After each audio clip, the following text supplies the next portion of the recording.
Assalamualaikum warahmatullahi wabarakatuh. Selamat bertemu lagi di Dangau Inspirasi Channel. Siang ini kita dengan Bapak Ustadz Muladi Muslim LCMA. Ini gelar Pak Ustadz. Gelar di Arab ini saya susah sekali menyebutnya. Baik, kita akan bincang dengan Pak Ustadz hari ini tentang berkah dan keberkahan. Oh, siap. Ini kan namanya berkah keberkahan ini kadang-kadang ada yang susah orang memaknai. Ya. Kalau saya sederhana aja tuh, Ustaz. Bagaimana uang 1.000 rasa 1 juta? Kemanfaatannya. Kemanfaatan. Ya. Silakan, Ustaz. Terima kasih Dajon, pemirsa Dangau Inspirasi Channel. Memang istilah atau narasi kalimat atau kata berkah itu bahasa narasi agama. Ya. Tapi sudah familiar di keseharian kita gitu. Ya, sudah jadi bahasa Indonesia, bahasa Minang. Familiar, akrab. Ya. Di kampung-kampung, di kota, di kantor kita mencari keberkahan gitu. Ya. Nah, kita ingin hidup ini berkah. Gitu. Nah, tapi kadang orang lupa apa makna dasar dari berkah itu gitu. Ya. Jadi kita harus tarik ke referensi awalnya dalam kamus. Ya, berkah itu berasal dari bahasa Arab. Nah, ada dua pendekatan. Berkah itu dengan 3 unsur huruf ba, ro, dan ka. Barokah. Barokah. Ada mungkin nanti jadi birkah, itu sumur. Sumur yang airnya terus mengalir. Nah, ada juga mana dari akar kata ba dan ro serta ka itu tumbuh, berkembang, banyak. Nah, maka dia bermakna berkelanjutan gitu. Jadi kalau jadi mengalir terus atau berkelanjutan. Nah, jadi kalau kita dalami karena kata berkah itu dalam pendekatan tafsir, ya lebih kurang seperti itu. Sesuatu yang berkah itu adalah yang memberi manfaat banyak, berkelanjutan, bertahan lama, tumbuh dan berkembang. Nah, jadi cocok itu tadi. Bermanfaat untuk orang lain juga. Bermanfaat untuk orang banyak. Orang banyak. Nah, jadi kata Rajan ini uang 1.000 rasa 1 juta. Gitu. Iya. Nah, kenapa? Karena mungkin dia beli sesuatu dengan harga 1.000, tapi bisa memberikan manfaat banyak kepada orang lain. Nah, kalau kita kaitkan dengan profesi atau pekerjaan apa yang paling banyak mendatangkan keberkahan? Ternyata adalah menjadi petani. Ya. Petani. 1 biji Ditanam. 1 biji durian misalnya. Tumbuh, berbuah. Banyak buahnya. Tidak mungkin satu orang yang menanam itu saja yang memakannya. Ya pastilah. Pasti anaknya bisa dapat, keluarganya bisa dapat, tetangga juga bisa dapat. Burung. Sebelum hewan berlebih dia jual. Iya. Dan dapat orang kota. Diambil sebagian oleh burung, oleh hewan, keberkahan. Kenapa?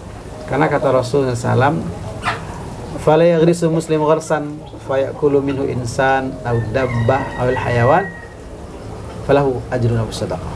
Atau kama qala. Seorang muslim yang menanam, bercocok tanam, lalu tanaman itu berbuah, dimakan oleh manusia, diambilnya diam-diam. Ya. Nah, tidak diminta langsung, ya, diam-diam. Atau oleh hewan, atau oleh manusia karena mungkin diambil dalam bentuk jual beli atau diminta secara halal gitu. Maka itu semuanya sedekah. Maka akan ada keberkahan ke dia. Apalagi kalau itu dikelaskan.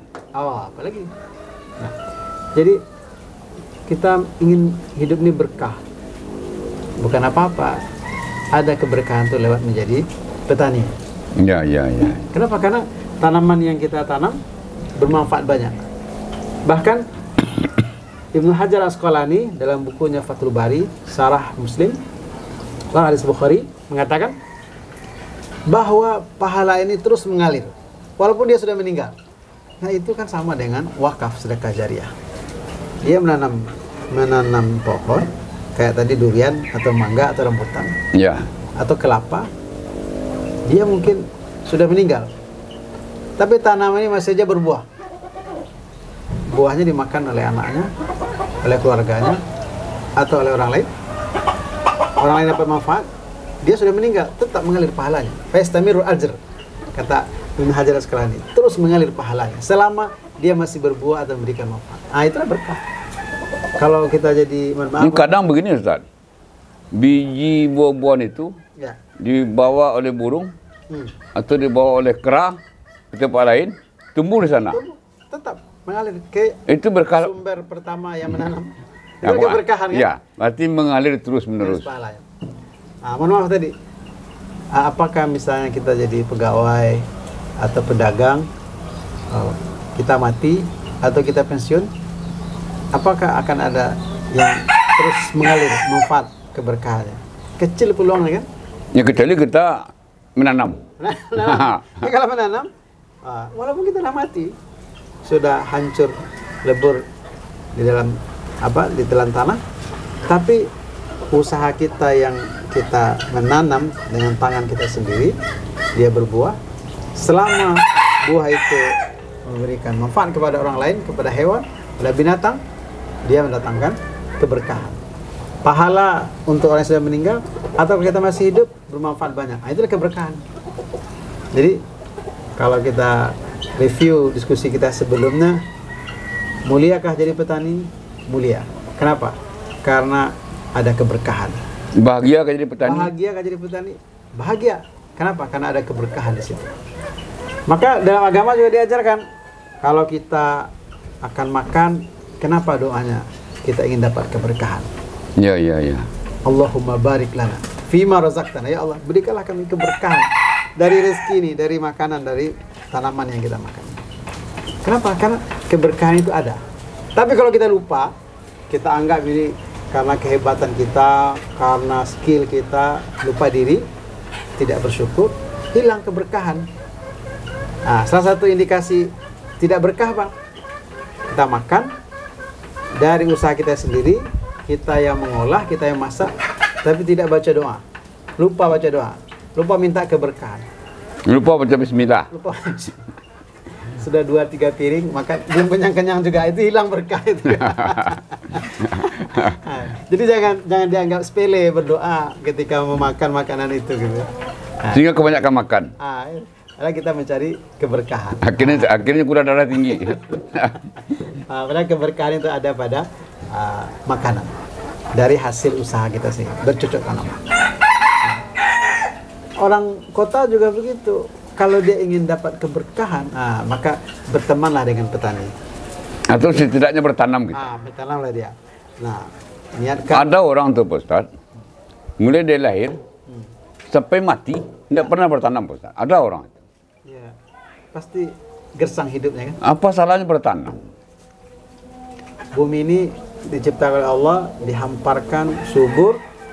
Kita sebagai makhluknya diperintah untuk menjadi khalifah, pemakmur bumi.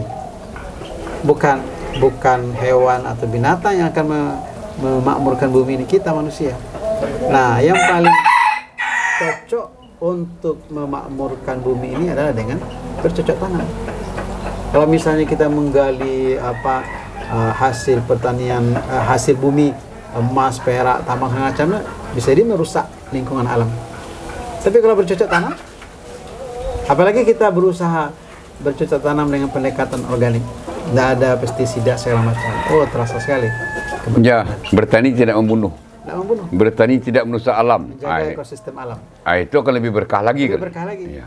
Karena tidak ada yang terzalim, tidak ada yang teraniaya. Tapi kalau pakai pestisida, mungkin ada kita anggap itu hama, padahal sebenarnya itu kita butuhkan. Yang kadang mati semua. Yang kadang konsumen lain juga terzalimi.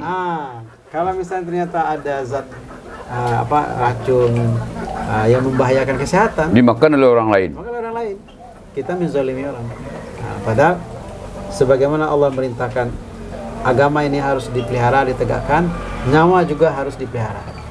Jangan orang sampai keracunan, jangan sampai orang sakit, bahkan jangan sampai orang mati gara-gara makanan yang terkontaminasi atau ada zat racun. Bisa-bisa nanti uang yang dapat tidak berkah. Tidak berkah. Kenapa? Kenapa? Ada orang lain terzolimi. Jadi keberkahan itu sesuatu yang baik, bermanfaat, tumbuh, berkembang, bertahan lama, memberikan manfaat panjang, jangka waktu yang lama. Berkelanjutan. Itulah keberkahan. Baik Pak Ustaz. Mudah-mudahan hidup ini berkah. Insyaallah, amin.